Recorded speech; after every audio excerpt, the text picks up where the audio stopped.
तो रहनुमाई एक रहनुमा से हासिल कर 50 के पास जाएगा तो पागल हो जाएगा।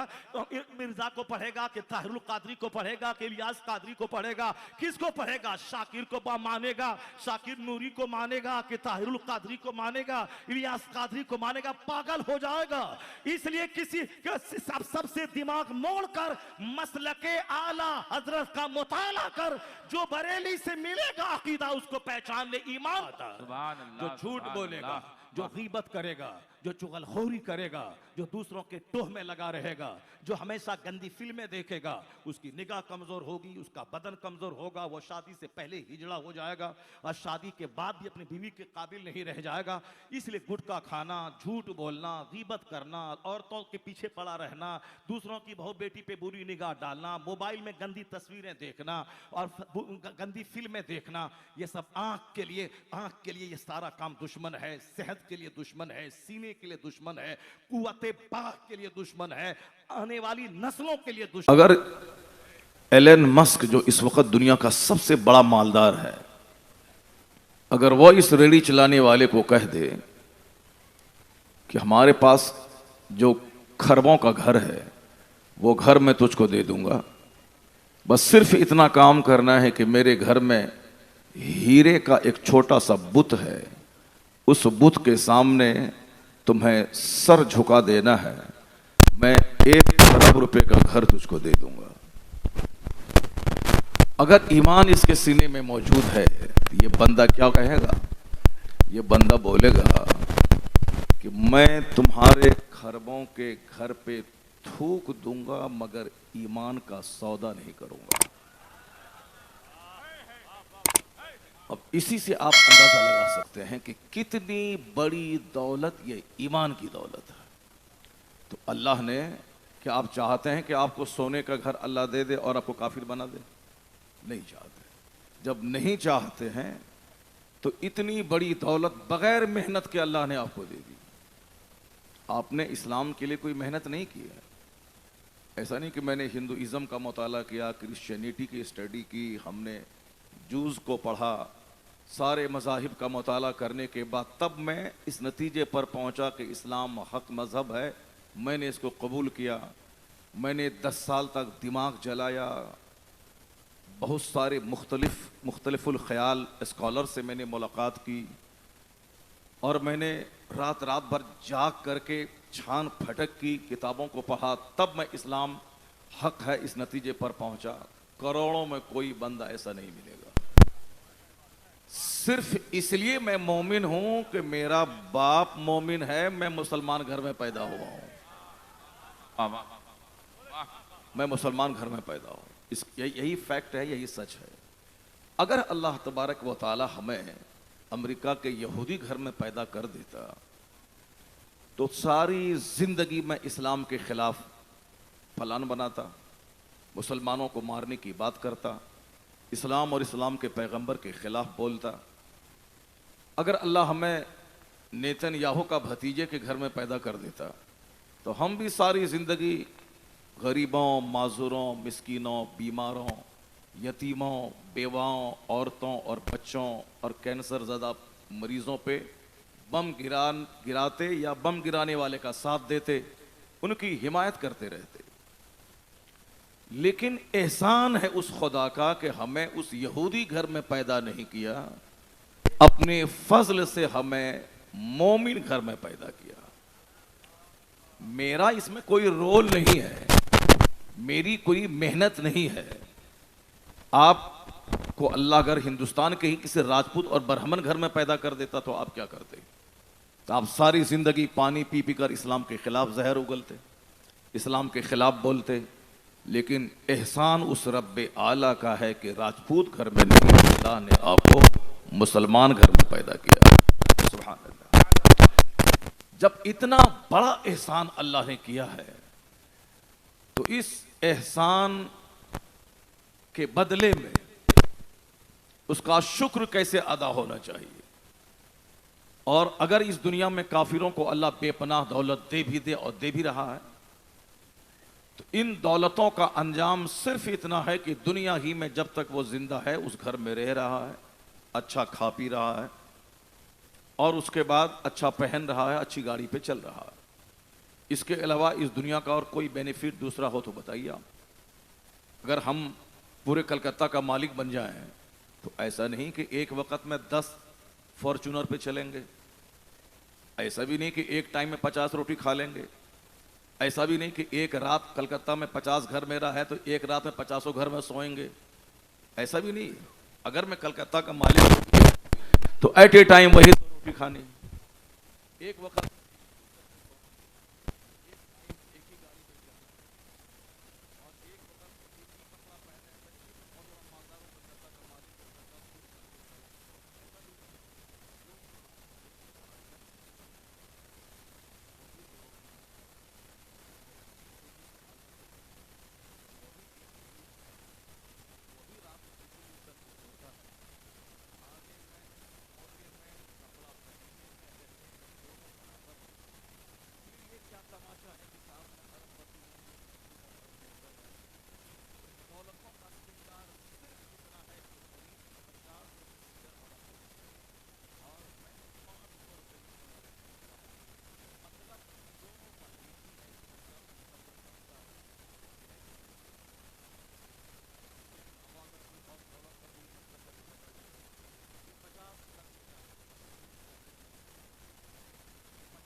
दार हो।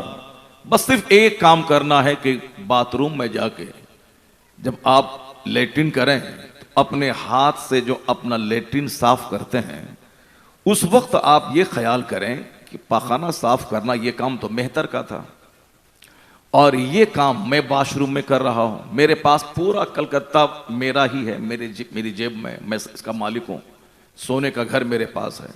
तो क्या ऐसा होता है कि मैं बाथरूम में 2-4 नौकर को लेके चलूं कि तुम मेरा लेट्रिन साफ कर देना?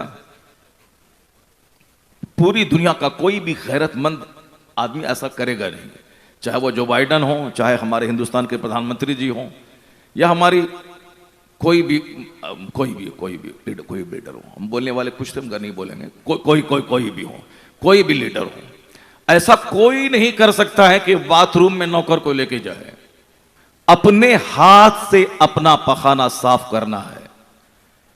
इतनी बड़ी कमजोरी, इतनी बड़ी वीकनेस और इतनी बड़ी इबरत आमेज बात है कि जब भी दिमाग में गुरूर चले कि मैं सबसे बड़ा हूं, जब भी लगे कि मैं सबसे बड़ा अरबपति हूं, सबसे ज्यादा खूबसूरत हूं, सबसे ज्यादा दौलतमंद हूं, सबसे ज्यादा पावरफुल और ताकतवर हूं, तो बाथरूम में अपना पखाना अपने हाथ से साफ करना जो मेहतर वाला काम है उसको याद रख लेना। तो पता चलेगा कि जो काम मेहतर करता है वह काम तुम करता है और ये अल्लाह ने तेरे साथ ये कमजोरी लगा दी है ताकि तेरा सारा गुरूर टूट जाए और तू समझ ले कि आदम की सारी औलाद आपस में भाई भाई के समान है। हाय हाय वाह वाह वाह, जिंदाबाद।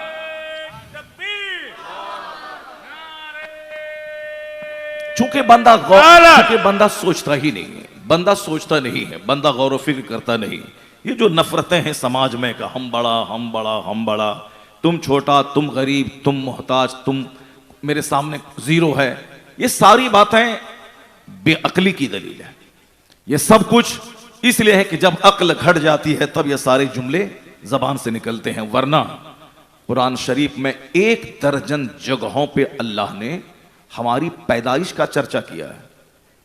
1 दर्जन जगहों पे कि तुमको हमने बजती हुई मिट्टी से पैदा किया, तुमको हमने लीसदार गारे से पैदा किया। जैसे मिट्टी का घर पहले बनता था तो मिट्टी को उसमें पानी डाल दिया गया और उसको खूब गोंधा गया मिट्टी को, और जब गोंधने के बाद वह बिल्कुल लीसदार गारा बन जाता है, फिर उसको उठा के देने से दीवार जम जाती है उस पर, या उसी मिट्टी पे ईंट को भी जोड़ा जाता है।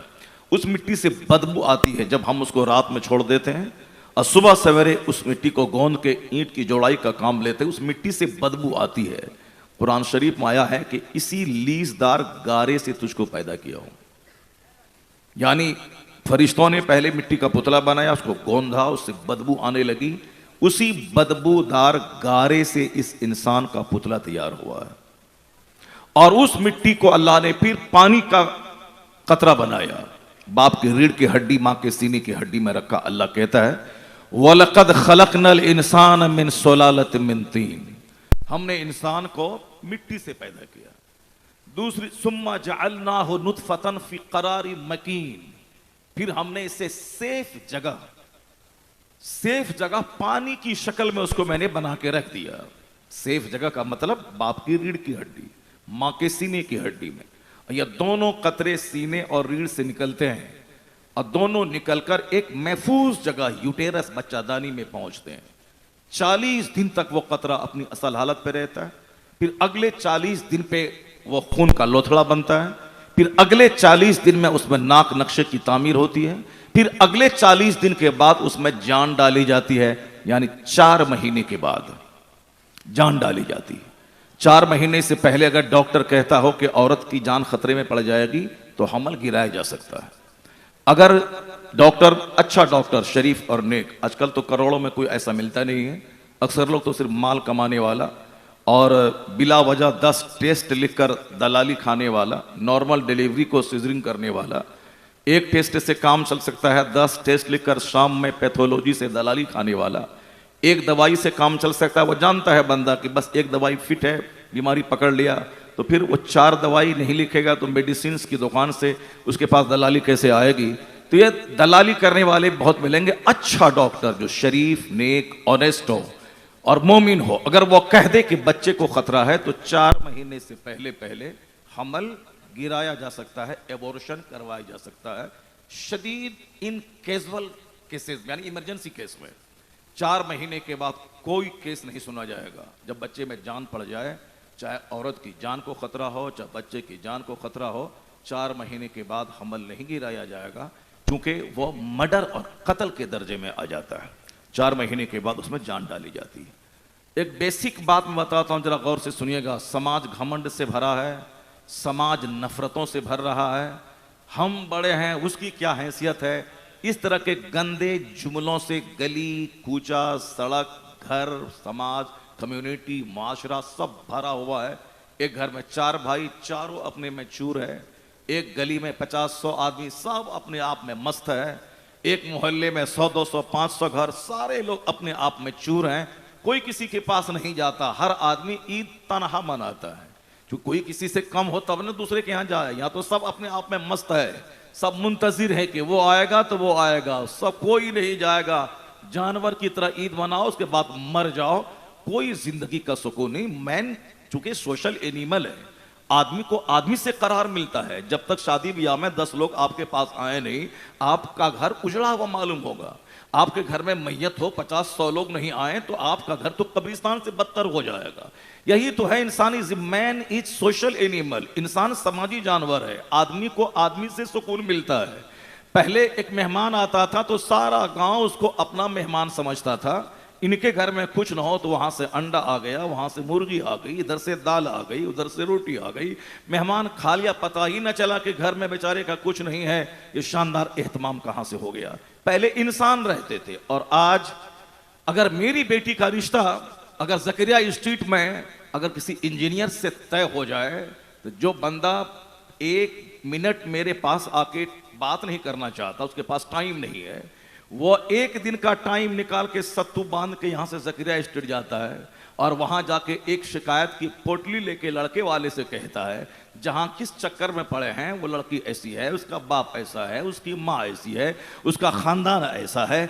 यानी शिकायत की पोटली लेके गया और रिश्ते को तोड़वा दिया। पहले वो समाज था जो एक दूसरे की इज्जत पे पर्दा डाला जाता था। आज वो समाज है जिसमें लोग दूसरों के ऐब की जुस्तजू में रहते हैं, दूसरों का काम बिगाड़ कर, रिश्ता तोड़कर अपने घर में तालियां बजा के खुशियां मनाते हैं कि देखो मैंने कितना बड़ा काम किया। पता चला कि पहले समाज में इंसान रहता था, आज जो काम जानवर नहीं करता वो काम लोग कर रहे हैं, तो कैसे उस समाज में दिल लगेगा, कैसे वो समाज में रहने का मन करेगा। आज आग लगी है, सुकून गारत है, सिर्फ एक जानवरों की खसलत पैदा हो गई। मुस्तफा ने कहा था, मन रद्दा अन इर्द अखी, किसी आदमी की बेइज्जती को किसी ने दूर कर दिया, उसकी इज्जत की हिफाजत की, तो अल्लाह उसके चेहरे से जहन्नम की आग को दूर कर देगा। मुस्तफा कहते हैं, जिसने किसी बंदे के ऐब पे दुनिया में पर्दा डाला, मन सतरा अब्दन, जिसने दुनिया में किसी बंदे के ऐब पे पर्दा डाला, अल्लाह ताला कयामत के दिन उसके गुनाहों पे पर्दा डाल देगा। जिंदाबाद जिंदाबाद। किस कदर तब्दीली आ गई समाज में। पहले लोग ऐब ढांपते थे और आज ऐब खोलते हैं। पहले लोग इज्जत बचाते थे और आज जलील करने के लिए एक एक पॉइंट की तलाश में रहते हैं। सच बुजुर्गों ने कहा था कि आखिर जमाने में मां के पेट से कुत्ता पैदा होगा। आखिर जमाने में मां के पेट से कुत्ता पैदा होगा। कुत्ता का मतलब मरी हुई बकरी है तो अकेले खाना है। उस मोहल्ले का कुत्ता अगर आ गया तो भौंक भौंक के उसको भगा देना है।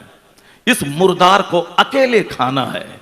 चूंटी हकीर सी मखलूक है। किस कदर सिंपैथेटिक माइंडेड है वो चोटी कि कहीं शक्कर मिल जाए तो तनहा नहीं खाती है, अपनी 1000 सहेलियों को बुला के लाती है और तब वो शक्कर खाती है। कैसे हो गए समाज के लोग। मेरा घर, मेरा बच्चा, मेरा दामाद, मेरी बेटी, मेरी दुनिया, मेरी दौलत, मैं मफाद परस्त हो गए लोग, खुद गर्ज हो गए लोग, सेल्फिश हो गए लोग।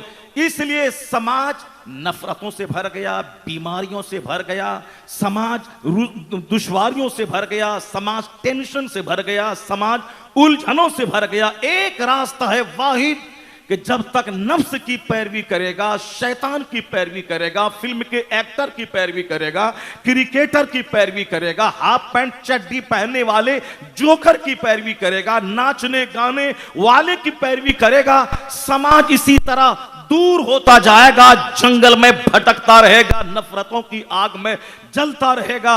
अल्लाह ने अपने महबूब को मॉडल बना के भेजा है कि कैसे जीना है, कैसे रहना है, कैसे सुलूक करना है, कैसे बच्चा पैदा करना है, कैसे उसका नाम रखना है, कैसे उसकी तरबियत करनी है, कैसे रिश्तेदारियां बरकरार रखनी है, कैसे अपना गम भुलाकर दूसरों की दिलजोई करनी है, कैसे अपने पेट पे पत्थर बांधकर गरीबों की खिदमत करनी है। ये सारा सलीक़े हयात जो मुस्तफा ने दिया है, अगर बंदा उस सलीक़े हयात की पैरवी करे, ये नफरतों का समाज और मोहब्बतों की जन्नत में तब्दील हो जाएगा।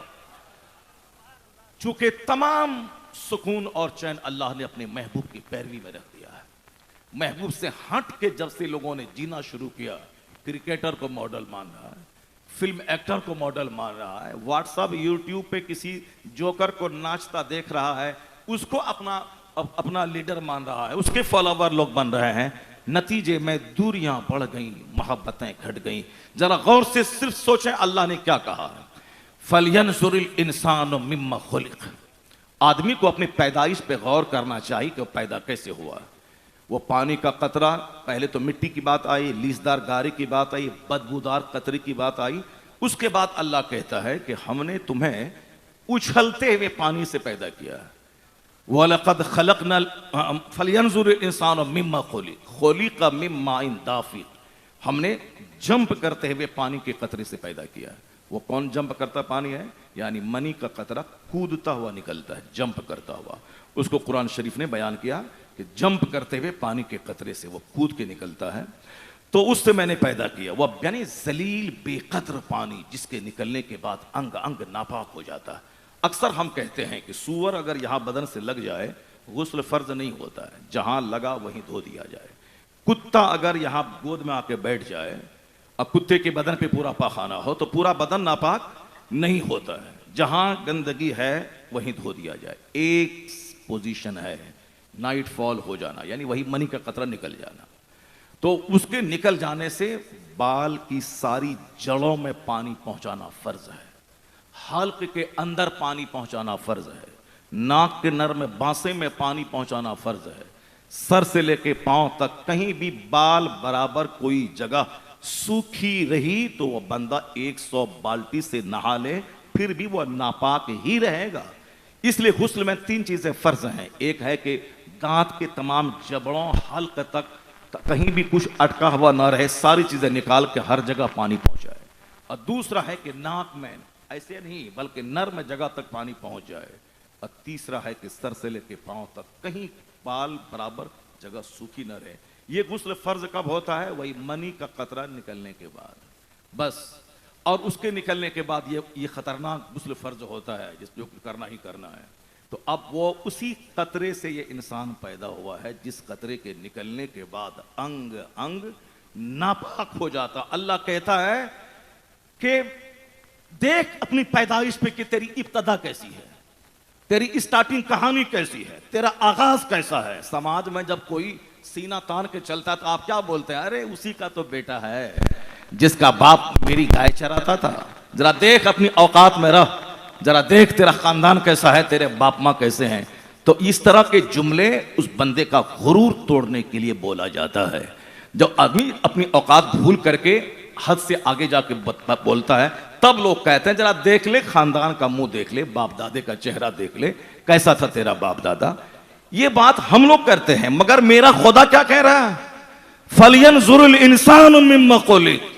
इंसान को अपनी पैदाइश पे गौर करना चाहिए। सूफिया किराम कहते हैं क्यों अल्लाह ने कहा ऐसा? इसलिए कहा चूंकि बंदे का नेचर है। हुस्न मिला तो मगरूर हो गया, दौलत मिली तो मगरूर हो गया, एक घर कलकत्ता में बना लिया तो फिरौन का दादा बन गया, एक आल्टो खरीद ली तो नमरूद का नाना बन गया, अथवा एक फैक्ट्री बना ली तो हामान और शद्दाद का बाप बन गया।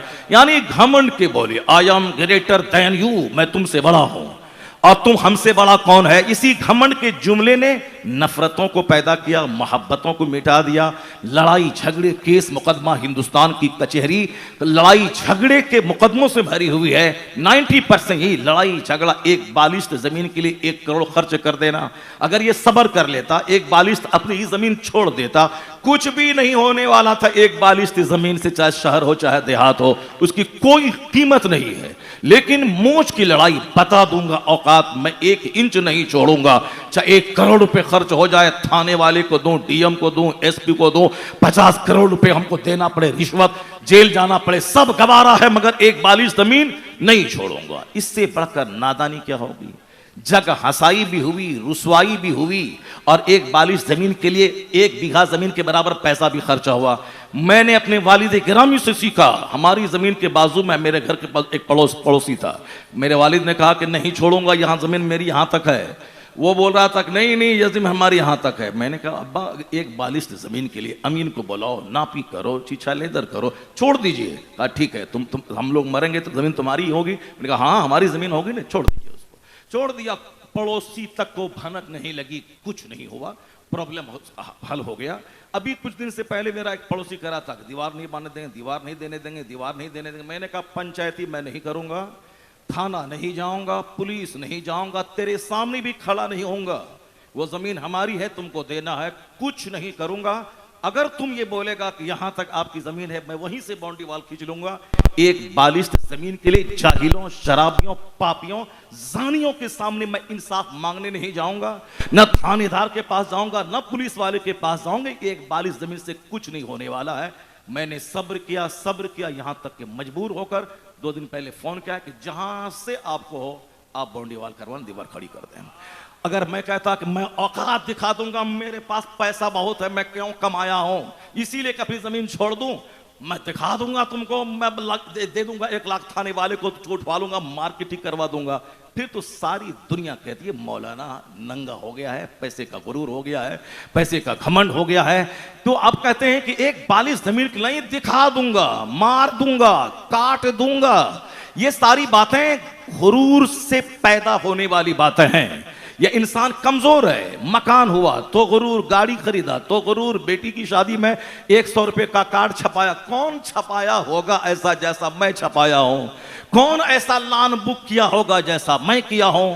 कौन इस तरह 5 स्टार होटल में शादी करा होगा जैसा मैं कर रहा हूं? मैं मोहब्बतों को मिटाने वाली चीज अल्लाह ने इस गुरूर को तोड़ने के लिए 1 दर्जन जगहों पे कहा कि जब भी मैं पैदा हो पैदाइश पे गौर कर लेना। पानी का नापाक कतरा, लीसदार गारा, बजती हुई मिट्टी व बेकद्र पानी के कतरे से तू पैदा हुआ है। सूफिया कराम कहते हैं जब बंदा इस पॉइंट पे गौर करेगा तो सारा गुरूर उसका चूर चूर हो जाएगा और ये पेशानी जमीन पे रख के कहेगा मालिक मैं कमजोर हूं तू ताकतवर है, मैं मोहताज हूं तू गनी है, मैं फकीर हूं तू मालिक मुख्तार है, मैं कुछ नहीं हूं तू ही सब कुछ है। वाह वाह वाह, जिंदाबाद जिंदाबाद जिंदाबाद जिंदाबाद, वाह वाह वाह, हक हक वाह। अल्लाह तबारक व तआला हम सबों को सोचने और फिक्र करने की तौफीक अता फरमाए। जरा गौर से सुनिए, ये बातें मैंने इसलिए कह दी, अल्लाह ने हमको इंसान बनाया। इंसान वही है जो एक दूसरे से मोहब्बत करे। आदमी की परिभाषा यही है, मोहब्बत करना।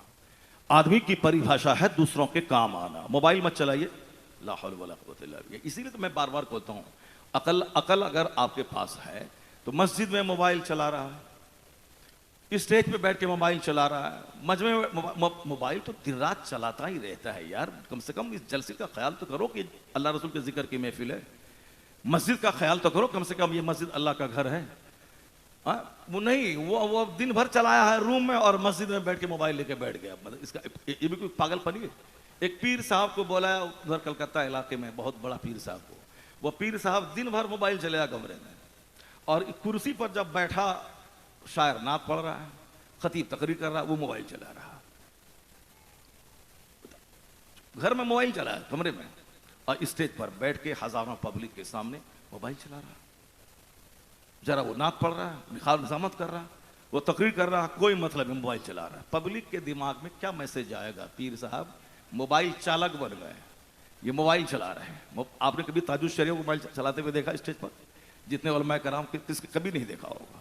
ताजुद शरिया उस पीर का नाम है जिस पीर अभी, हाँ एक पीर साहब की, ये तो मोबाइल चालक तो मिलेगा और एक दूसरा गुटखा खोर पीर साहब बहुत मिलेगा। वो जब भी देखो गुटखा खा, जब भी देखो सिगरेट पे पिया फेंका पिया फेंका पिया फेंका। अब मुरीद बोलता हजरत को हमारे सिगरेट बहुत पसंद है और तोहफा में सिगरेट ला के दे रहा है। पहले जमाने में पीर साहब को लोग तस्बीह ला के देते थे, जायनमाज ला के देते थे। मेरे पीर को जायनमाज बहुत पसंद है, मेरे पीर को तस्बीह बहुत पसंद है, मेरे पीर को मुसल्ला बहुत पसंद है। लेकिन आजकल पीर को गुटखा पसंद है, तो जो पसंद है वही तोहफा ला के मुरीद ला के देता है। इतना गुटखा ला के देता है, पीर साहब खुश हो जाता है। इतना पान ला के दिया, पीर साहब खुश हो गया। न तस्बीह, न मुसल्ला, न कुरान, न किताब, कुछ नहीं। पहले तो महबूब तरीन किताब गिफ्ट में लोग देते थे हुजूर को, हजरत हमारे पढ़ेंगे, हजरत को ये किताब पसंद है, तसव्वुफ की किताब पसंद है। गुटखा तो उसको वो पीर गुटखा खाने वाला, एक पीर इन गुटखा खोरों के बीच में था जिसे दुनिया अख्तर रजा खां अजहरी ताजुद शरिया कहती है। जब भी देखा मुसल्ले पे देखा, जब भी देखा तिलावत करता देखा, जब भी देखा मुफ्तियों की झुरमुट में देखा, जब भी देखा दरसे बुखारी करता देखा, जब भी देखा अमरे बिल मारूफ करता देखा। अमेरिका में है अमरे बिल मारूफ, ट्रेन में है अमरे बिल मारूफ यानी नेकी का हुक्म देना, बुराई से रोकना। बिहार के देहात में है अमरे बिल मारूफ, या जब सोए हैं तो सोए हैं, जगे हैं तो या तो किताब मुताला करना है, या फतवे की इस्लाह करना है, या उलमाए कराम को कोई मशवरा देना है, या मुरीदों को समझाना है। नहीं कुछ नहीं है तो कम से कम सुभान अल्लाह अल्हम्दुलिल्लाह अल्लाह का जिक्र करना है। तो तुम्हारे पीर को गुटखा मुबारक हो, पीर मेरा है जिसको देखने के बाद गौसे पाक की याद।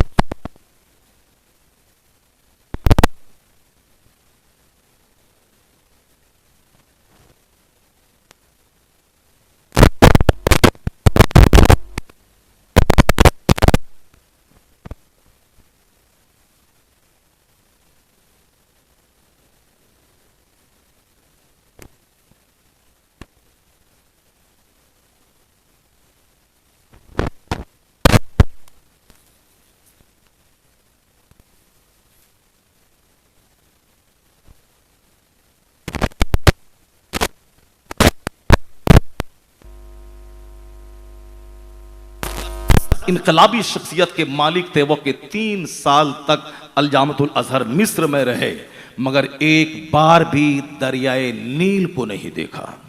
हमारा बेटा यहाँ से जाता है दिल्ली पढ़ने के लिए तो कॉलेज बाद में जाता है, लाल किला पहले देखता है। चलो पहली बार दिल्ली आए हैं, जाएंगे बाद में कॉलेज, पहले लाल किला देख लें। अगर हमारा बेटा कलकत्ता आ जाएगा यूनिवर्सिटी में पढ़ने के लिए, यूनिवर्सिटी जाएगा परसों और पहले वो हावड़ा का ब्रिज देखने जाता है, कलकत्ता का मेट्रो देखने जाता है।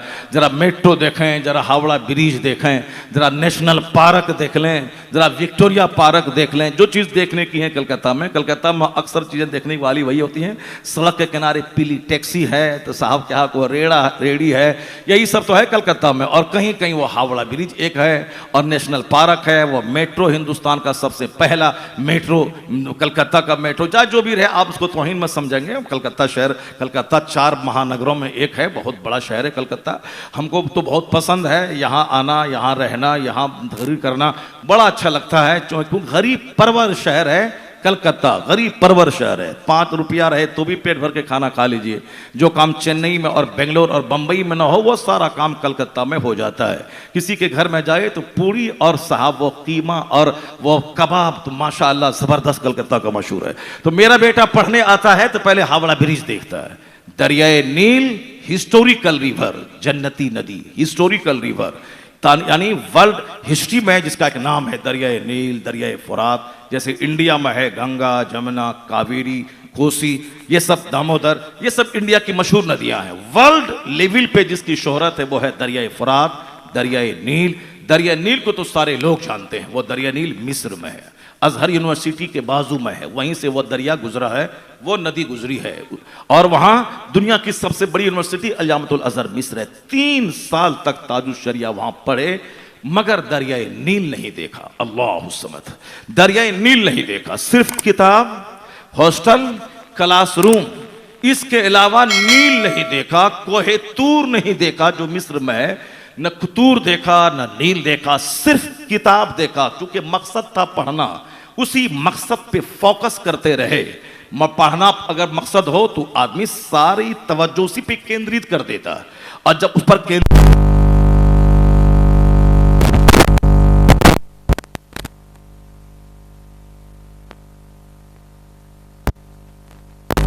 हट के तो दिमाग में तो 1 लाख बातें आती हैं। जैसे हमारा मकसद हयात है अल्लाह की इबादत करना।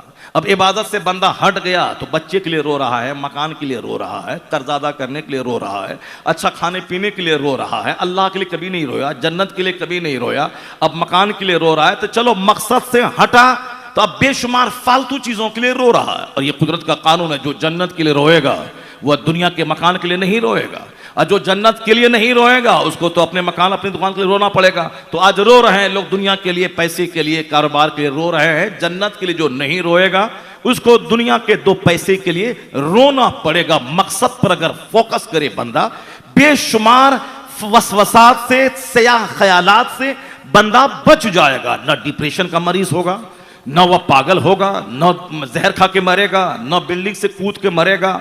चूंकि पैसा नहीं मिला कूद गया, लड़की नहीं मिली जहर खा के मर गया, मकान नहीं बना पाया 10 साल में कलकत्ता में तो सुसाइड कर लिया। यही मकान, यही दुकान, यही बीवी, यही बच्चा। तो जो जन्नत पर ध्यान केंद्रित नहीं करेगा, अल्लाह की मार्फत का नूर हासिल नहीं करेगा, मकसद हयात है इबादत करना, ये नहीं करेगा तो उसको बीवी के लिए, दामाद के लिए, बच्चों के लिए रोना पड़ेगा। मकसद पर फोकस करने से बेशुमार टेंशन से बंदा बच जाता है। मकसद है तालीम, इल्म हासिल करने के अलावा कुछ नहीं। उसके वक्त नौकरी करेंगे, बात पढ़ने लिखने के बाद में सोचा जाएगा अभी सिर्फ और सिर्फ पढ़ना है। 1 लाख में 2-3 बच्चे होते हैं जो अरबी जबान फर्राटे से 24 घंटे बोलें, जो दुनियात की सारी किताबों का मुताला कर लें, सारे प्रॉब्लम्स का सॉल्यूशन उसको आ जाए। वरना किसी में एक फन है तो दूसरा फन कमजोर है, ये है तो वो नहीं है।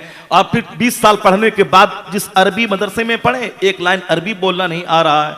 20 साल जिस मदरसे में पढ़े, 1 जुमला उर्दू लिखने के लिए नहीं आ रहा, क्योंकि फोकस पढ़ाई नहीं थी। फोकस है अच्छा खाना है, कुरान खानी में जाना है, 10 रुपए कमाना है और अच्छा जूता पे खरीदना है, अच्छा कपड़ा पहनना है। तो फोकस उस पर नहीं किया, तो 20 साल पढ़ने के बाद भी जाहिल का जाहिल रहा।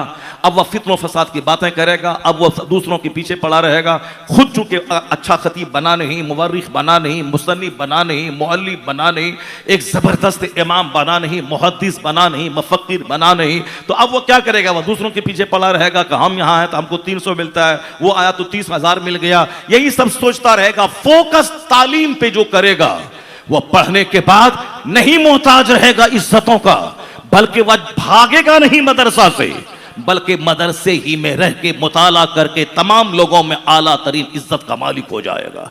यानी जो फोकस तालीब इल्मी के जमाने में किताब पे करेगा। ताजुल शरिया हिंदुस्तान से मिस्र गए, दरियाए नील नहीं देखा, मिस्र के गार्डन को नहीं देखा, वहां फिरौन की डेड बॉडी है, वहां के मुर्दा अजायब घर में, म्यूजियम में, उसको देखने नहीं गए कि जा देखें फिरौन की डेड बॉडी कैसी है। सारा फोकस किताब पे, दरसगाह पे, मदरसे पे। नतीजा क्या निकला? 3 साल के बाद जब रिजल्ट आउट हुआ तो सिर्फ अरब नहीं, अरबों अजम के लाखों बच्चों में मकामे इम्तियाज अगर किसी ने हासिल किया तो ताजुल शरिया की जाते के नाम थी। यानी प्लेस ऑफ डिस्टिंक्शन, मकामी इम्तियाज हासिल किया सरकार ताजुल शरिया ने। यह है इल्मी इनकलाबी शख्सियत का कारनामा। कोई गुटखा लेके बैठा है, कोई सिगरेट लेके बैठा है, कोई झाम लेके बैठा है, कोई काला बाबा बना हुआ है, कोई पीला बाबा बना हुआ है, कोई लाल बाबा बना हुआ है। लाल बाबा बनना, काला बाबा बनना, पीला बनना, ये तो आसान है। जैसे मैं काला बाबा बना हुआ हूँ, काला कपड़ा मिलता है दुकान में, काला कपड़ा खरीदा, काली लुंगी, काला जुब्बा, काली पगड़ी, काली टोपी, काला बाबा। लाल बाबा जैसे हमारे मौलाना साहब लाल तौलिया रखे हुए हैं, लाल तौलिया, लाल जुब्बा, लाल पगड़ी, लाल पट्टी, लाल बाबा हो गए। अब हरी लुंगी, हरा कुर्ता, हरी पगड़ी, हरा तौलिया, हरा बाबा, ये तो बहुत आसान है। लेकिन अल्लाह वाला बनना बहुत मुश्किल काम है। गौसे आजम 25 साल पढ़े, 25 साल दरिया में रह के दरख्त के पत्तों को खाकर अल्लाह की मार्फत का नूर हासिल किया। तब 50 साल के बाद जलवत में आए, मस्जिद में आए तो मस्जिद को मालामाल कर दिया, मदरसे में आए तो मुर्दा मदरसे को जिंदगी अता कर दी, और जब दरसो तदरीस वाज नसीहत पे आए तो 70,000 अवाम को खिताब करने वाला दुनिया का सबसे बड़ा मुकर्रिर बन गए। यहां तक कि 400 उलमा बैठ के रहे तकरीर लिखने वाले, और कई लाश आपकी मजलिसों से उठती थी। ये सारा काम कब हुआ? 25 साल पढ़े, 25 साल गढ़े, जाके जंगल में दरख्त के पत्तों को खाकर, तब वो जिंदगी बख्श दी आपने इस्लाम को। फरमाते हैं गौसे आजम के, एक बार मैं बाहर से बगदाद आ रहा था, रास्ते में देखा एक शख्स नीम मुर्दा पड़ा है। वो उसने मुझको कहा अब्दुल कादिर मुझे उठाओ। मैंने हाथ पकड़ा, वो खड़ा हो गया, और जब खड़ा हुआ तो चेहरे पे गोश्त भर गया, बदन में तवानाई आ गई, चुस्त और दुरुस्त हो गया। कहा उस आदमी ने पहचाना अब्दुल कादिर के मैं कौन हूं? कहा नहीं। कहा मैं तेरे नाना का दीन इस्लाम हूं, लोगों ने मुझे मुर्दा बना दिया था, अब्दुल कादिर तुमने मेरा बाजू थाम के मुझे जिंदगी अता कर दी, तूने जिंदा कर दिया।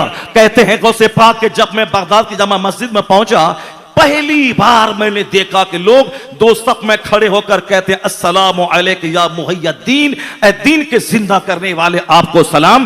कहते मेरा नाम तो अब्दुल कादिर था, मगर पहली बार मैंने मुहिउद्दीन लोगों की जबान से सुना। जो अब्दुल कादिर ईरान में पैदा हुए, ईरान छोड़ा रब के लिए, रात भर आंखों को जला के स्टडी की रब के लिए, 25 साल दरियाओं में दर्द के पत्ते खाकर सहराओं में रहे रब के लिए, और फिर जब जलवत में आए तो खिताब किया, रात भर 40 साल तक इशा के वजू से फजर की नमाज पढ़ी रब के लिए। बादशाह से लेकर चपरासी के घर तक में तहज्जुद, इशराक, चाश, अवाबिन दाखिल कर दिया रब की खातिर। जब दीन को नई तवानाई जिंदगी मिली तो अल्लाह रब्बुल इज्जत का इनाम यह मिला, इन तंसुरुल्लाह यंसुरकुम, if you will help the religion of Allah, Allah will help you. अगर तुम अल्लाह के दीन की मदद करोगे तो अल्लाह तुम्हारी मदद करेगा।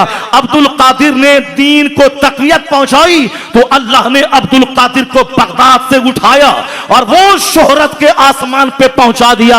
आज 50 करोड़ लोग अपने नाम के साथ लफ्ज़ कादरी जोड़े हुआ है। पता चला ये 50 करोड़ अब्दुल कादिर का गुलाम है जो अपना सब कुछ मिटा दिया रब के लिए। रब ने उसे करोड़ों नाम के साथ शामिल करके आला किस्म की जिंदगी अता फरमा दी। A man who dedicates his life for the sake of Allah. जो अपना जीवन अल्लाह के लिए समर्पित कर देता है, अल्लाह उसे इज्जत देता है, मकबूलियत देता है, शोहरत देता है। अब जरा गौर से सुनिए मेरी बात, बीच में सारी बातें आ गई। मैं आपसे कह रहा था कि सिर्फ तवज्जो से गौर व फिक्र करेंगे तो सारे मसले का हल निकल आएगा। जैसे हमने इस पर गौर किया तो सारा गुरूर ख़त्म है। अल्लाह की बहुत बड़ी नेमत है कि अल्लाह ने हमें ईमान और इस्लाम की दौलत दी है। ईमान सबसे बड़ी दौलत है। अल्लाह चाहता हमें जानवर बना देता, मगर इंसान बनाया। इंसान में बहुत सारे यहूदी काफिर हैं, नसरानी हैं, मगर उस घर में नहीं पैदा किया, मोमिन घर में पैदा किया। और मोमिन घर में जब पैदा हुआ था, ऐसा नहीं कि मोमिन घर में पैदा हुआ तो मोमिन ही रहेंगे, ऐसा भी नहीं है, बल्कि मोमिन घर में पैदा होने वाला भी काफिर हो जाता है। मोमिन घर में पैदा हुआ, नौकरी के शौक में काफिर हो गया। किसी लड़की को देखा, उसका चेहरा इसको काफिर बना दिया। लड़की को वो चाहिए हमको, चाहे इस्लाम छोटे, ईमान छोटे, जन्नत छोटे, कुछ भी छोटे, मगर ये लड़की हमको चाहिए। तो अब बहुत सारे लड़के भाग गए, बहुत सारी लड़कियां भाग गईं। ये इसलिए हुआ है कि चूंकि लड़के ने ईमान को नहीं जाना, लड़की ने ईमान को नहीं जाना, आखिरत को नहीं जाना। नतीजे में दुनिया की हकीर सी छोटी सी नेमत को देखकर दीन ईमान सब लूटता हुआ चला गया। तो मैं आपसे कहना चाहता हूं, ईमान है क्या? हर माँ बाप पे लाजिम है कि अपने बच्चों को बता दे कि ईमान है क्या। मकान दुकान बाद में छोड़ने के बारे में सोचे, सबसे पहले यह सोचे कि मोमिन कामयाब है। मोमिन वही जिसके पास ईमान की दौलत है। ईमान का मतलब अल्लाह मेरा मालिक है, अल्लाह मेरा खालिक है, सारी दुनिया का हाकिम मेरा रब है। और रब का पता मुस्तफ़ा ने बताया है। अल्लाह ने महबूब को अपनी दलील बना के भेजा, सरकार दो जहां को हम अपनी दलील बना के भेजा। मुस्तफ़ा को देख, खुदा की मार्फत का नूर मिल जाएगा। सरकार दो जहां के मोजज़ात, उनके कमालात, उनके इख्तियारात, उनके तसर्रुफात, यानी हुजूर इस्लाम की परफेक्ट दलील है। जब हुजूर के हाथ उठ रहे हैं, चांद के दो टुकड़े हो रहे हैं, तब दुनिया वाला देखा कि मैं जिस चांद को सजदा कर रहा हूं, वो चांद मुस्तफा के इशारे पे दो टुकड़ा हो रहा है। पता चला कि चांद खुदा नहीं है। अगर ज्यादा शक्तिशाली चांद को मानना है तो जो चांद जिनके इशारे पे महवे गर्दिश है, उसको शक्तिशाली माना जाए। जिस सूरज के सामने दुनिया हाथ टेक कर खड़ी थी, वह सूरज मुस्तफा के इशारा पाने के बाद डूबा हुआ वापस आ गया।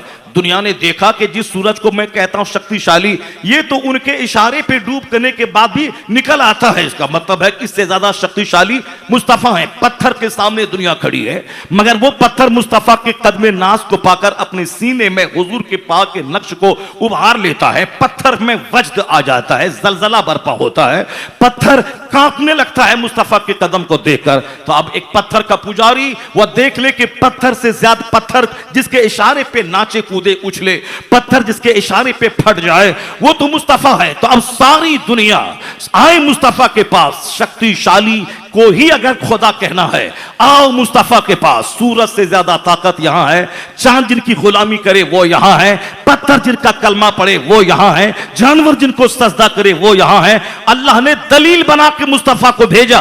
तो मुस्तफा के पास जब दुनिया आई चल के, अगर सजदा ही करना है, खड़ा ही रहना हाथ जोड़कर सूरज और चांद के सामने, तो सूरज और चांद जिसका गुलाम है उनकी बारगाह में आ जाओ। जब दुनिया मुस्तफा के पास आई तो देखा कि ये अपनी पेशानी को जमीन पर रख के कहता है, सुबहान रब्बियल आला, पाक है मेरा रब जो सबसे बड़ा है। अब दुनिया ने बगैर किसी दलील के पहचान लिया कि जो सबसे बड़ा ताकतवर, वो किसी ताकतवर के सामने सजदारेज है। इसका मतलब है कि खुदा वही है जिसको मोहम्मद मुस्तफा खुदा मान रहा है, जिसको मुस्तफा सजदा कर रहा है। मुस्तफा खुदा की दलील बन के आए कि दिमाग के सारे एतराजात का जवाब बन के मुस्तफा जान रहमत तशरीफ ले आए। अगर सोच खुदा की मार्फत का नूर हासिल करना हो तो पैगंबर आजम की जिंदगी का मुताला कर लिया जाए। इसलिए हुजूर ने कहा कि अल्लाह एक है। हुजूर ने कहा कि मरने के बाद हिसाब किताब देना है। हुजूर ने कहा कि दुनिया के 10, 20, 50, 100 साल जो हैं, ये ट्रायल, आजमाइश का पीरियड है। असल में इसी पीरियड पे हिसाब किताब जन्नत और जहन्नम है। यहां जो अल्लाह पर ईमान लाया, आखिरत पर ईमान लाया, हिसाब किताब पे ईमान लाया, सारे नबियों रसूलों पे ईमान लाया, नबियों की ताजीम की, मोहब्बत की, चूंकि अकीदा तौहीद उस वक्त स्ट्रॉन्ग होता है जब बंदा मुस्तफ़ा जान रहमत से शदीद मोहब्बत करता है। अल्लाह ने मुझ पे कुरान नाजिल नहीं किया, अल्लाह ने महबूब पे नाजिल किया। अल्लाह ने हमको नहीं कहा कि मैं खुदा हूं, महबूब से कहा कि आप दुनिया वालों से कहिए कि अल्लाह एक है। कहिए कुल हुवल्लाहु अहद, अल्लाह एक है। हुजूर पर वही नाजिल हुई। हुजूर ने दुनिया वालों से कहा कि अल्लाह एक है, सारी कायनात का खालिक मालिक वही है, मैं उसका रसूल बन के आया हूं, मैं उसका पैगाम लेके आया हूं। यानी हुजूर से जितनी सख्त मोहब्बत पैदा होती जाएगी, अकीदा तौहीद, अकीदा आखिरत, अकीदा क़यामत, अकीदा हश्र व नश्र, अकीदा हिसाब व किताब, ये सारा अकीदा स्ट्रांग होता रहेगा। इस फितनो फसाद के वक्त में यह बता दें कि कौन सबसे ज्यादा रसूल पाक की अजमत पे, हुजूर की ताजीम पे, हुजूर के इख्तियारात पे, हुजूर के इल्मे गैब पर, हुजूर की शान बयान करने पर सबसे ज्यादा कौन आलिम दीन है, कौन शख्सियत है जो सबसे ज्यादा फोकस कर रही है। अगर आप तलाश करेंगे पूरी दुनिया में तो सरकार दो जहां से करीब करने वाला, हुजूर की मोहब्बत का जाम पिलाने वाला, अकीदा आखिरत को स्ट्रांग करवाने वाला, ये जो अगर कोई जात है तो वो जात का नाम इस सदी में इमाम अहमद रजा का फाज़िल बरेलवी है। यानी जिसका जिसका रास्ता, जिसका तरीका, मसलक आला हजरत कहलाता है। इसीलिए आला हजरत ने सबसे बड़ा पैगाम दिया कि सारी दुनिया बनी है मुस्तफ़ा के सदक़े में। आसमान नहीं होता, जमीन नहीं होती, सूरज और चांद नहीं होते जब मुस्तफ़ा ना होते। साफ लफ्जों में रजा ने कहा, वह जो न थे तो कुछ न था, वह जो न हो तो कुछ न हो, जान है वो जहान की जान है तो जान है। ये मुज़दलिफा, ये मिना, ये अरफात, ये रमजान, ये कुरान, ये ज़कात, ये रोजा, ये हज, ये सारी बहारें जो मिली हैं मुस्तफ़ा के सदक़े में मिली हैं। हुजूर ने कहा कि अल्लाह एक है, हुजूर ने कहा क़यामत कायम होगी, हुजूर ने कहा कि हिसाब किताब होगा, हुजूर ने कहा जो ईमान लाएगा अच्छा काम करेगा जन्नत मिलेगी, जो ईमान नहीं लाएगा अच्छा काम नहीं करेगा उसके लिए दहकती हुई आग तैयार है। इसलिए आला हजरत ने सबसे ज्यादा फोकस मुस्तफ़ा की मोहब्बत पे किया। हुजूर की जात को बयान करना, सरकार की शान बयान करना, हुजूर पे होने वाले हमले को दूर करना। इसलिए ईमान अगर स्ट्रांग करना है इस सदी में, दूसरे के पास गए तो मुमकिन है कि आपका अकीदे आखिरत कमजोर हो जाए, अकीदे तौहीद कमजोर हो जाए, या तो किसी एक की मोहब्बत में राफिजी बन जाए, या दूसरे की मोहब्बत में खारिजी बन जाए, या फिर तहरिया बन जाए। लेकिन एक जात तन्हा आला हजरत की है, जो भी उससे करीब हुआ वह तहरियत से बच गया, वह रजदियत से बच गया, वह कादियानियत से बच गया, वह राफिजियत से बच गया। आज गुजरात का बहुत सारा बापू आला हजरत की मुखालफत में राफिजी की गोद में जाके बैठ गया। हजरत अमीर मुआविया की मुखालफत में सिद्दीक अकबर को गाली देना शुरू किया। मौला अली की मोहब्बत के नाम पे शेखैन करीमैन की शान को घटाना शुरू किया। वो मसलक आला हजरत है कि अल्लाह का एहतराम, मुस्तफ़ा का एहतराम, सहाबा का एहतराम, अहले बैत का एहतराम, इमाम का एहतराम, गौस का एहतराम, ख्वाजा का एहतराम। बहुत सारे लोग हैं इस दुनिया में जो कहते हैं मैं एक अल्लाह पर यकीन रखता हूं, मगर मुस्तफ़ा के बारे में जब तक अकीदा दुरुस्त न हो वो मोमिन कामिल नहीं हो सकता है। बहुत सारे हिंदू कहते हैं कि एक ईश्वर पे मैं विश्वास करता हूं, बहुत सारे क्रिश्चियन यहूदी कहते हैं कि एक खुदा है, एक खुदा है। तो एक खुदा को मानने वाला उस वक्त तक राह रास्त पे न आएगा जब तक कि वह मुस्तफ़ा के साए में हुजूर की गाइडलाइंस की रोशनी में खुदा को न माने। अब सवाल परफेक्ट मोमिन होने का है कि अल्लाह पर अकीदा तौहीद मजबूत है, मगर दूसरा सवाल होगा ये बता मुस्तफ़ा के बारे में तेरा क्या कहना है। बेशुमार लोग हैं जो कलमा पढ़ते हैं मगर नबी को कहते हैं इनको पीठ के पीछे की खबर नहीं है, इनको इल्म गैब नहीं है, ये अपने बदन की बैठी मक्खी को नहीं भगा सकते हैं। सरकार को अल्लाह ने तसरुफात का मालिक बनाया, वो इशारा करें तो डूबा सूरज पलट आए, और ये कहते हैं कि मक्खी बदन पे बैठे तो मक्खी नहीं भगा सकते हैं, ये बेइख्तियार हैं। तो अल्लाह पर यकीन है, मुस्तफ़ा का कलमा भी पढ़ते हैं, मगर हुजूर की जो शान है उस शान को घटाना, एक आम इंसान की तरह हुजूर को साबित करना इनका मशगला है। तो परफेक्ट मोमिन होने के लिए अकीदा तौहीद का मजबूत होना जरूरी है, रसूल पाक की ताजीम, रसूल पाक का अदब जरूरी है। अब रसूल पाक का अदब है मगर सहाबा की गुस्ताखी करना है। अब फिर सवाल पैदा होगा कि सहाबा के बारे में क्या अकीदा है। बहुत से लोग हैं मौला अली का नाम लेते हैं मगर जो सबसे पहले खलीफा है उसकी शान में तौहीन करते हैं। तो अहले बैत की मोहब्बत ही सब कुछ नहीं है, अहले बैत से भी प्यार हो, सहाबा की भी ताजीम हो, वरना कोई हसन हुसैन जिंदगी भर करता रहे अगर बुग़्ज़ शेखैन करीमैन है तो वह जहन्नम चला जाए। अगर कोई जिंदगी भर शेखैन करीमैन की मोहब्बत का दम भरे और मौला अली से बुग़्ज़ रखे चिढ़े वह भी जहन्नम चला जाए। तो परफेक्ट मोमिन होने के लिए एक जुमला चाहिए, पहले तो कहता था कि मैं मोमिन हूं, दूसरा क्वेश्चन राइज नहीं होता था। लेकिन जैसे जैसे समाज में खुराफात पैदा हुआ, नए नए गढ़ गढ़ के लोगों ने अकीदा जन्म दिया, अब इतराज पैदा होता चला गया कि अल्लाह के बारे में अकीदा है तो कैसा है। ये वहाबी बोलता है कि अल्लाह ताला इंसान के जिस्म की तरह एक जिस्म है, वो अर्श से नीचे उतरता है, जैसे मैं मेंबर से नीचे उतरता हूं वैसे अल्लाह उतरता है। जबकि अल्लाह रब्बुल इज्जत किसी की तरह नहीं है, वो हमारे हाथ की तरह उसका हाथ नहीं है, मगर वो अल्लाह को मानता है, मगर वो शक्ल सूरत वो तस्लीम करता है, जैसे सऊद या वहाबिया है। बहुत से लोग कहते हैं मैं हुजूर को मानता हूं, मगर ये कहता है कि वो आलिम गैब नहीं है, वो पीठ के पीछे की खबर नहीं है। बहुत से लोग कहते हैं कि मैं सहाबा को मानता हूं, हुजूर ने कहा मेरे सहाबा को गाली मत दे, मैं सब सहाबा को मानता हूं, मगर अमीर मुआविया को मैं सहाबी नहीं मानता हूं, उनके बेटे ने अहले बैत अतहार का कत्ल किया है, बेटा को खलीफ बादशाह बना के उसने बहुत बड़ा जुर्म अजीम का मुर्तकिब हुआ है। माअज़ल्लाह, यहां तो नबी का बेटा काफिर हो गया और यहां एक सहाबी का बेटा अगर फासिक अगर हो जाए, इसमें ताजुब की क्या बात है।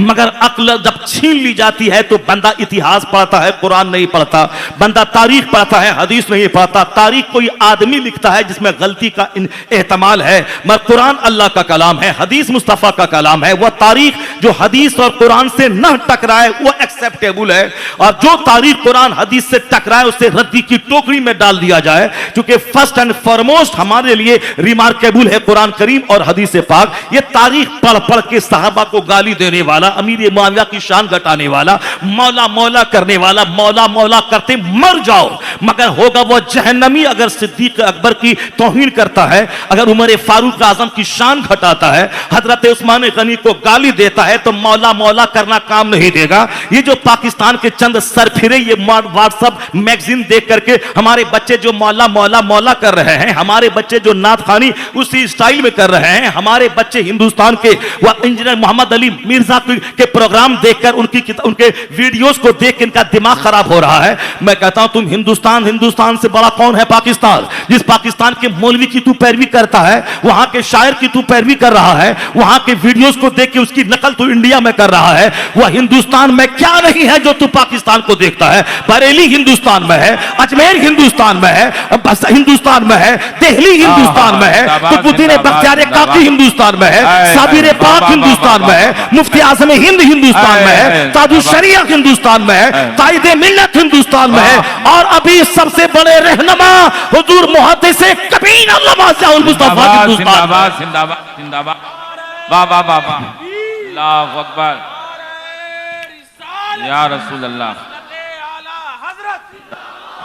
हमारे बच्चों का दिमाग खराब हुआ। ये पाकिस्तान में देखता है मौला मौला मौला, ये सब मौला मौला शुरू कर दिया है। मौला मौला मौला मौला अली हैं, मगर वो जो पाकिस्तानी बोलता है वो सिद्दीक अकबर की शान घटाने के लिए बोलता है। और जो हमारे लोग होते हैं वो राफिजियों के चक्कर में मौला मौला कर रहे हैं। मौला भी होगा सिद्दीक अकबर, पहले सिद्दीक अकबर की शान बयान होगी। खलीफा अव्वल है वो, उमर फारूक खलीफा दोम है, उस्मान गनी खलीफा सोम है, मौला अली खलीफा चहरुम है। सिद्दीक अकबर सबसे अफजल, उमर फारूक अली से अफजल, उस्मान गनी अली से अफजल, और फिर मौला अली बाकी सारे सहाबा से अफजल। सबकी अलग अलग क्वालिटी है। हजरत अली है मुस्तफा शहरे इल्म का दरवाजा मौला अली है, उस्मान गनी जुन्नूरैन है, उमर फारूक आजम वो है। नबी ने कहा अगर मेरे बाद कोई नबी होता, अगर पॉसिबल होता तो उमर नबी होता। और सिद्दीक अकबर के बारे में मुस्तफा कहते हैं सिद्दीक के माल ने जितना मुझको नफा दिया उतना किसी के माल ने नहीं दिया। और फिर सिद्दीक मेरा दोस्त है, यारे गार है, मेरा रफीक है, सबका दोस्त होता है, मेरा दोस्त सिद्दीक है। कब्र में भी दोस्त है, बदर में भी दोस्त है, उहद में भी दोस्त है, जाहिरी जिंदगी में जमीन पे दोस्त है, मक्के में दोस्त है, मदीने में दोस्त है, कब्र में दोस्त है, हश्र में दोस्त है, जन्नत में दोस्त है। इसलिए सबसे अफजल सिद्दीक अकबर की जाते गिरामी। तो नारा सबसे पहले सिद्दीक अकबर का लगे, उमर फारूक का लगे, उस्मान गनी का लगे, फिर मौला अली का लगे। ये बता दे इंजीनियर मोहम्मद अली मिर्जा जैसा भांडू आदमी, उसको हिंदुस्तान का छोकरा पढ़ पढ़ के गुमराह हो रहा है, आलिमों से दूर हो रहा है, मशाइख से दूर हो रहा है, और पाकिस्तानी को पढ़ के लोग आला हजरत से दूर हो रहा है। मैं कहता हूं आला हजरत जिसका नाम वहां के अमीर अहले सुन्नत लेते हैं, वहां के बड़े बड़े मौलाना लेते हैं। जब वह लोग हिंदुस्तान आके देखना चाहते हैं तो तुम पाकिस्तान ईमान क्यों देखता है? तुम उनके वीडियोस क्यों देखता है? तुम्हारे हिंदुस्तान में क्या कमी है? तुम्हारे हिंदुस्तान में ख्वाजा है जो 90 लाख को ईमान दिया। तुम्हारे हिंदुस्तान में अहमद रजा है जो कई करोड़ को काफिर होने से बचाया। जब ईमान देने वाला यहाँ है, ईमान बचाने वाला यहाँ है, तो हमारा मरकज़ अहले सुन्नत बरेली शरीफ क्या? सुभान अल्लाह, वाह वाह वाह, जिंदाबाद जिंदाबाद। ये बोलता है कि बरेली मरकज नहीं है, वहां मदरसा नहीं है, वहां कॉलेज नहीं है, वहां ये नहीं है, वहां वो नहीं है। क्यों सुनता है? दिमाग क्यों परेशान करता है? इसीलिए तो कहा गया है कि अपने पीर का दामन थाम ले। बेशुमार 10, 20, 50 लोगों की बातें सुनने से बेनियाज हो जा, वरना दिमाग खराब हो जाएगा। ये ऐसा बोलेगा, वो वैसा बोलेगा, सामने वाला वैसा बोलेगा, वो वैसा बोलेगा, पागल हो जाएगा। क्यों नहीं ताजुल शरिया का दामन मजबूती से थाम लेता कि मेरा पीर ताजुल शरिया उनके मसलक, उनके मौकिफ की जो तायीद करेगा वही मेरा रहनुमा है, उससे हट के मैं कुछ नहीं मानूंगा। जिस तरह आला हजरत लाजवाब, हुज्जतुल इस्लाम लाजवाब, मुफ्ती आज़म हिंद लाजवाब, मुफस्सिर आज़म हिंद लाजवाब, तो आला हजरत के मिशन को आगे बढ़ाने वाला ताजुल शरिया लाजवाब, आज उनका शहजादा कायदे मिल्लत लाजवाब। तो रहनुमाई एक रहनुमा से हासिल कर 50 के पास जाएगा तो पागल हो जाएगा। तो मिर्जा को पढ़ेगा कि ताहिरुल कादरी को पढ़ेगा कि इलियास कादरी को पढ़ेगा? किसको पढ़ेगा? शाकिर को मानेगा, शाकिर नूरी को मानेगा कि ताहिरुल कादरी को मानेगा, इलियास कादरी को मानेगा? पागल हो जाएगा। इसलिए किसी सबसे दिमाग मोड़कर मसलके आला हजरत का मुताला कर, जो बरेली से मिलेगा अकीदा उसको पहचान ले, ईमान बचेगा। ईमान बचा तो दुनिया मिले ना मिले जन्नत तेरी तकदीर में लिख दी जाएगी। ईमान सलामत, सब कुछ सलामत। ईमान अगर नहीं है तो कुछ हमारा हिंदुस्तान। नारे तकबीर, नारे तकबीर, नारे रिसालत, नारे रिसालत। बस्ती बस्ती कहिया कहिया, बस्ती बस्ती कहिया कहिया।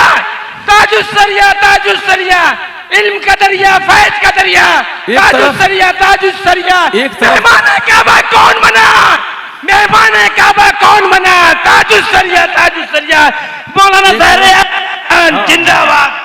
एक तरफ ये लोग दिमाग खराब किए, इंजीनियर डॉक्टर दिमाग खराब किया हुआ है। हम कहते हैं कि जो आदमी सर्जन नहीं है वो सर्जरी करेगा तो मरीज की जान तो खतरे में पड़ जाएगी। अब मौलाना का काम इंजीनियर कर रहा है, और इंजीनियर वाला काम मौलाना करेगा तो वो तो पुल टूटेगा ही, मोरबी वाला, वो तो आदमी मरेगा ही, नदी में गिरेगा ही। और इंजीनियर करेगा मौलाना वाला काम और मौलाना करेगा इंजीनियर वाला काम, तो खतरे में जान भी पड़ेगी, खतरे में ईमान भी पड़ेगा। इसे जो जिस फील्ड का एक्सपर्ट है उस एक्सपर्ट से इल्म हासिल कर, उस एक्सपर्ट की कद्र कर। इस दौर में इल्म दीन का एक्सपर्ट पूरे हिंदुस्तान और पाकिस्तान बांग्लादेश में सबसे बड़ा एक्सपर्ट ताजुल शरिया के बाद आज अगर कोई है तो 2 घंटे के बाद तेरे सामने आने वाला है। वही पूरे हिंद पाक और बांग्लादेश का सबसे बड़ा इल्म का एक्सपर्ट आने वाला है। सुभान अल्लाह। सबसे बड़ा एक्सपर्ट मुहद्दिस कबीर है जो इस वक्त में नायब काज़ी क़ुज़ात फिल हिंद है। ये जो कहें उसको हर्फ आखिर समझ ले, या जो बोले उसको मसलके आला हजरत समझे। यह अल्लाह का शुक्र है कि 95 साल उम्र होने के बाद भी जो 25 साल का जवान जो आज बैठ के नात पढ़ता है, और 25 साल का जवान जो आज किताब देख के नात पढ़ता है और 1 घंटा नात पढ़ता है तो हाँफने लगता है, उन लोगों के लिए मॉडल है मुहद्दिस कबीर जो 95 साल की उम्र में 1.5 घंटे तक खड़े होकर खिताब करते हैं।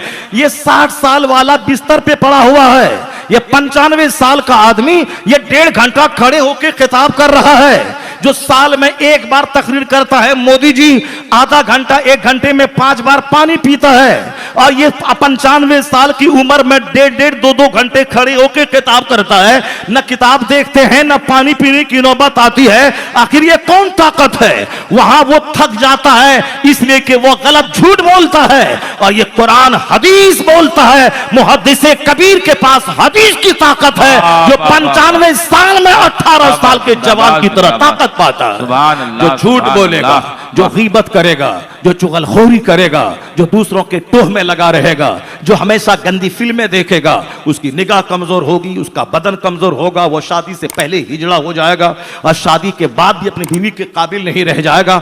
इसलिए गुटखा खाना, झूठ बोलना, गीबत करना, औरतों के पीछे पड़ा रहना, दूसरों की बहू बेटी पे बुरी निगाह डालना, मोबाइल में गंदी तस्वीरें देखना और गंदी फिल्में देखना, ये सब आंख के लिए ये सारा काम दुश्मन है। सेहत के लिए दुश्मन है, सीने के लिए दुश्मन है, कुव्वते बाग के लिए दुश्मन है, आने वाली नस्लों के लिए दुश्मन है। क्योंकि जब बाप सिनेमा देखेगा, गुटखा खाएगा, बुरी फिल्में देखेगा, दूसरों की बहू बेटी को गली कुचे में सूंघता रहेगा, उसका बेटा तो महाचोर और महापापी हो जाएगा।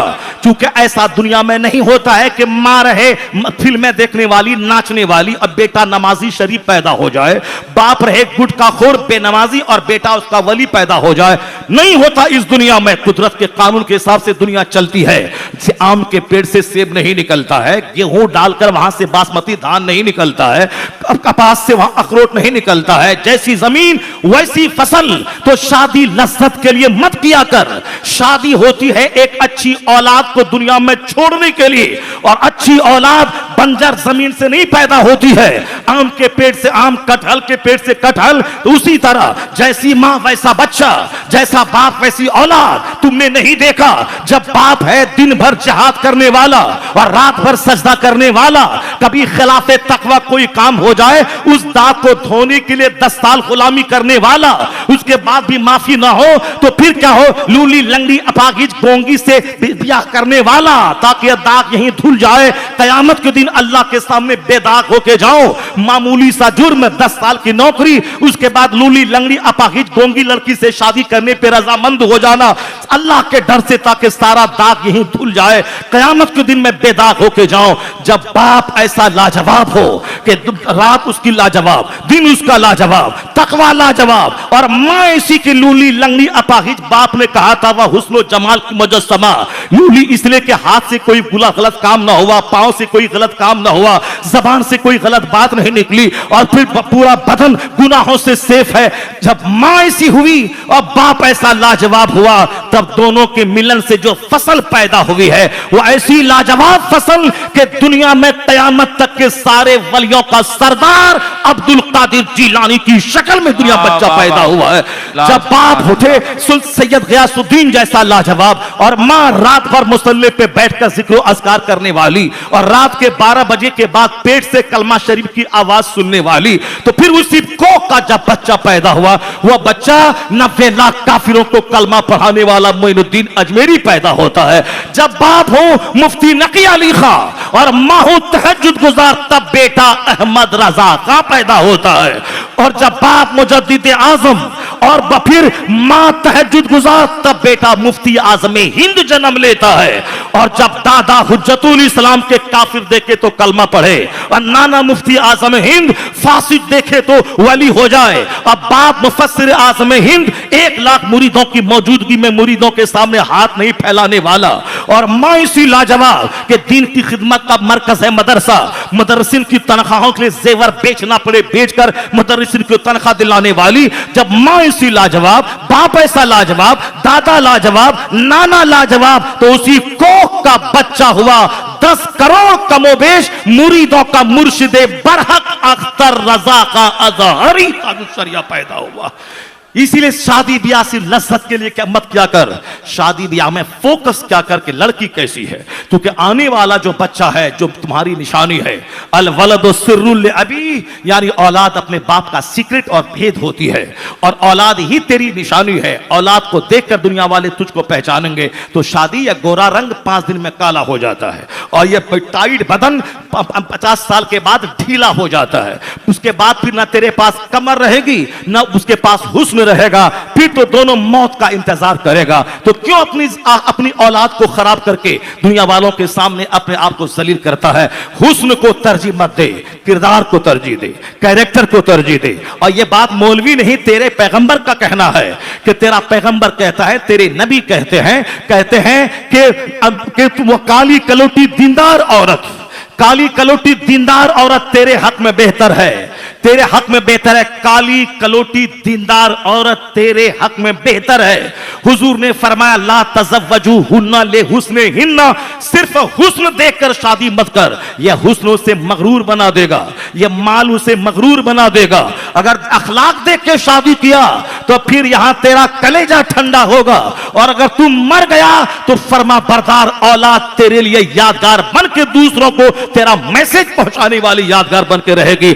आला हजरत चले गए, मगर आज अख्तर रजा का अजहरी का बेटा कायदे मिल्लत सभाओं से अलग थलग दुनिया वालों को बता रहा है, जब वह लाखों के मजमे में जाते हैं लोग कहते हैं जब पड़पोता ऐसा है इनका परदादा आला हजरत कैसा होगा।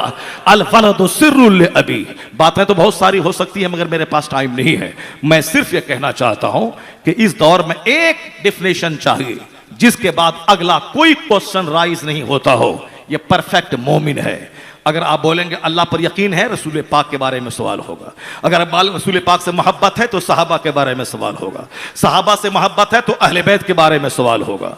अहले बैत और सहाबा से मोहब्बत करने वाला इमाम आजम को नहीं मानता, बोलता है इमाम आजम को नहीं मानते हैं, हम फ्री है, कुरान हदीस को देख के हम मान लेंगे। फिर जो इमाम आजम को ना माने वो कब कैसे नमाज पढ़ेगा? वो ऐसे उठा के पढ़ेगा कि ऐसे करके पढ़ेगा कि पीछे बांध के पढ़ेगा कि आगे बांध के पढ़ेगा?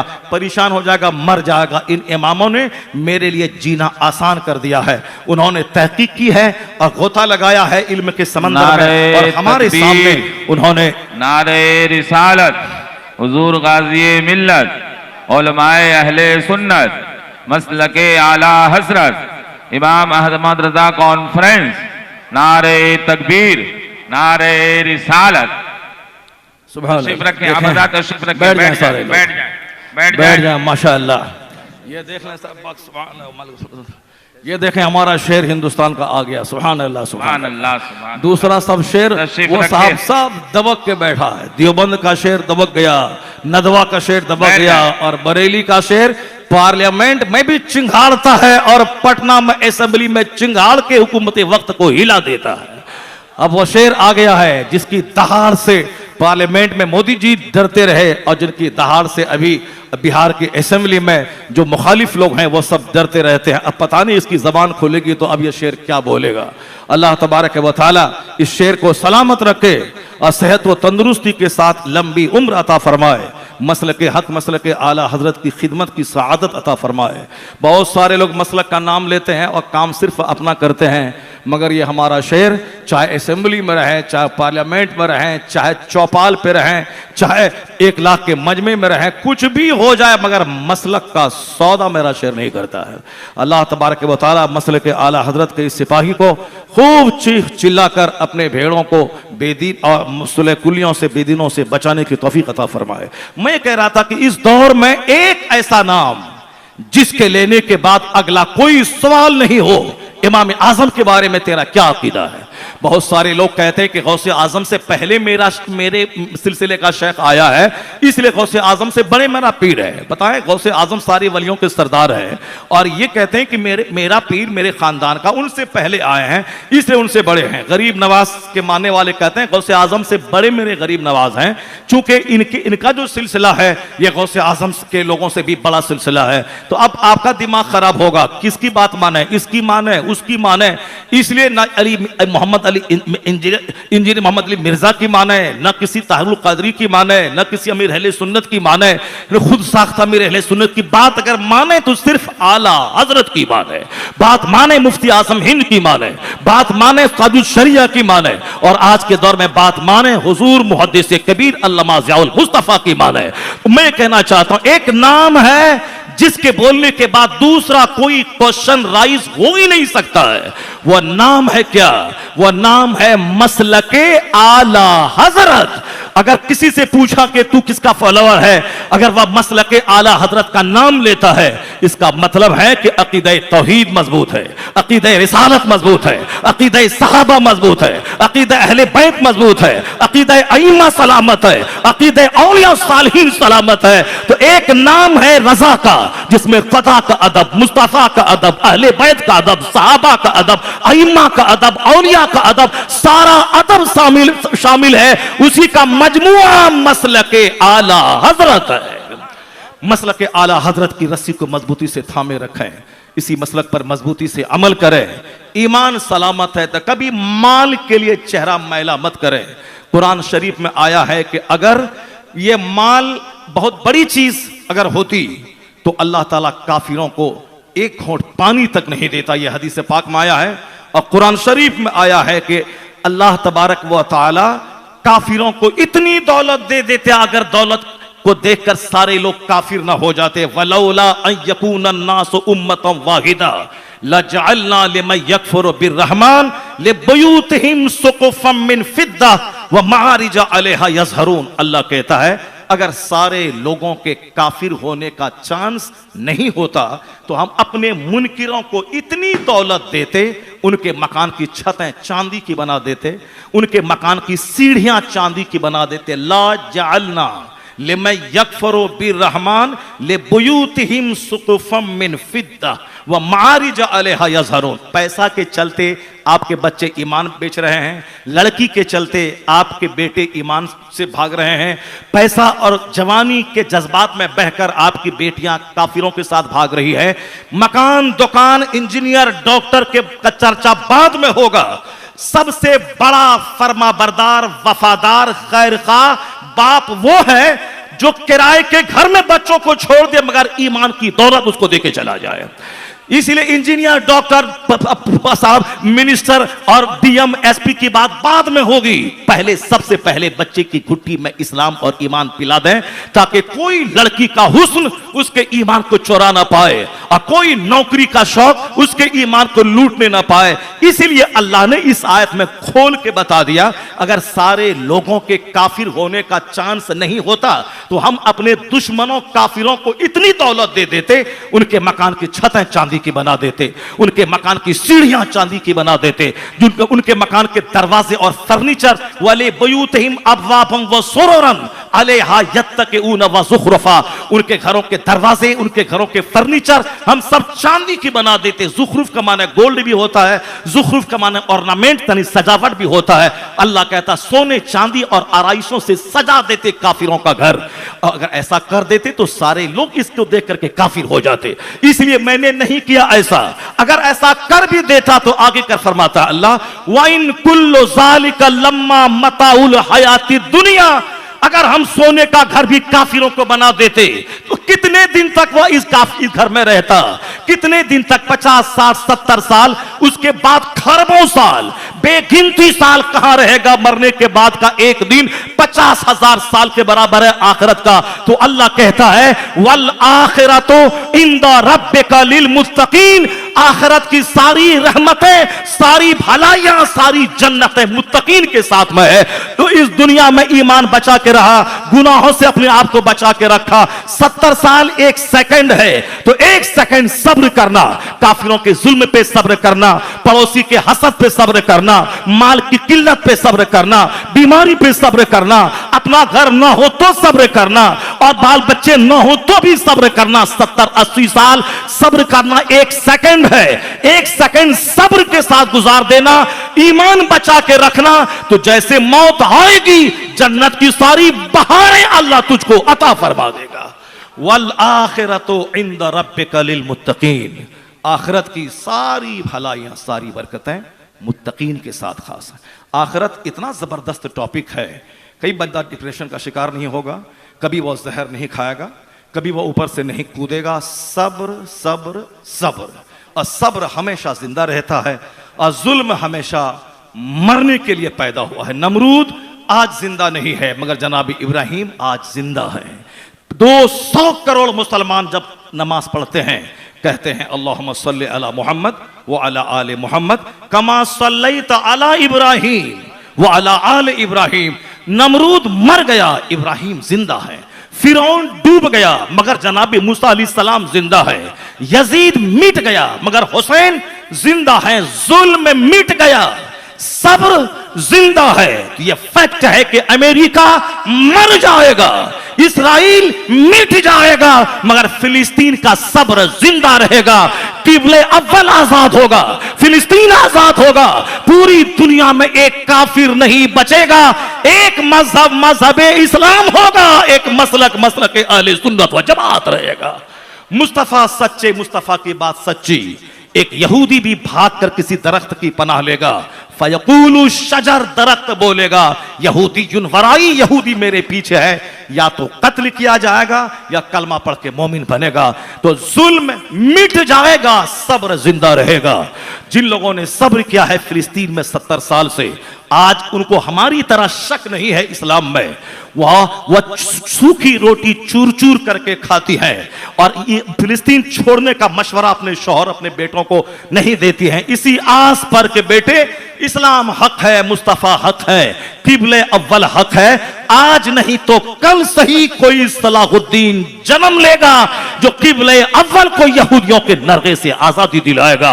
और वो दिन करीब आ गया है, शर्क से लेकर गर्ब तक एक झंडा इस्लाम का लहराएगा। इसी को बर्नार्ड शॉ ने कहा था, if any religion has a chance of ruling over England and Europe with in the next 100 years it is इस्लाम। आने वाले 100 साल के अंदर पूरे यूरोप पर आजम में कोई मजहब हुकूमती मजहब बनने वाला है तो वह मजहब मजहब इस्लाम बनने वाला है। नूरे खुदा कुफ्र की हरकत पे खंदजन, फूंकों से चिराग बुझाया ना जाएगा।